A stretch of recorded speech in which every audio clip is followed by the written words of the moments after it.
நம்முடைய ஜோலார்பேட்டை சட்டமன்ற தொகுதி கண்டிப்பா தளபதியுடைய வெற்றி தொகுதியாக இருக்கின்றது அது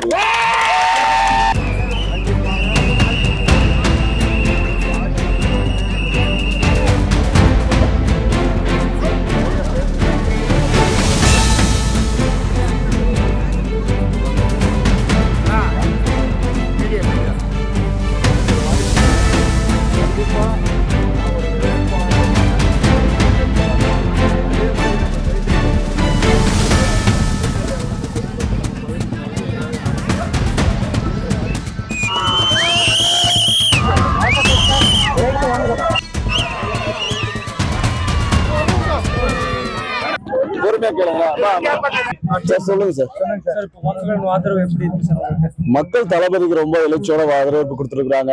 நாங்க பெரிய ஒரு மத்த கட்சிக்கு மாதிரி இல்லாம நாங்க புதுமுகமாக புது ஒரு வரவாக இருக்கிறதுனால தளபதியுடைய முகத்துக்காக எங்க பார்த்தாலும் மக்கள் ரொம்ப பேராதரோட, குறிப்பா தாய்மார்களோட இளைஞர்களோட ரொம்ப ஆதரவு இருக்குது. 100% நம்மளுடைய ஜோலார்பேட்டை சட்டமன்ற தொகுதி கண்டிப்பா தளபதியுடைய வெற்றி தொகுதியாக இருக்கின்றது அது முக்கியமா இந்த பகுதியில நிறைய பிரச்சனைகள் இருக்குது. நம்ம இந்த செட்டேரி அணை அப்படின்ற ஒரு அணை இருக்குது. அதுக்கு நீர் நம்ம ஒசூர் கிழக்கு அணையில இருந்து தண்ணி எடுத்துட்டு நம்ம அதை செயல்படுத்தினா கிட்டத்தட்ட ஒரு 1500 பல ஏக்கரா பாசன வசதி பெறும். அதை தீர்த்து கொடுக்கணும். அதே போல நம்ம இந்த ஜோலார்பேட்டை சட்டமன்ற தொகுதியில வேலை வாய்ப்பு ரொம்ப பிரச்சனையா இருக்குது. அந்த வேலை வாய்ப்புக்கான தொழில் பேட்டை எடுத்துட்டு நம்ம செயல்பட்டா 100% இங்க இருக்கிற பிரச்சனைகள் தீர்வு கொடுத்தோம்.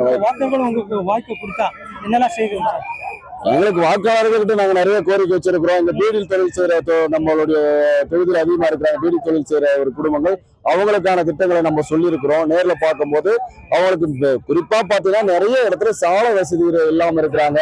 அதே மாதிரி குடிநீர் சுத்தமான குடிநீர் இந்த நீர்நிலை தொட்டிகளை பராமரிக்கப்படாம இருக்குது. அதுக்கான திட்டங்கள் எல்லாம் நம்ம சொல்லி இருக்கிறோம்.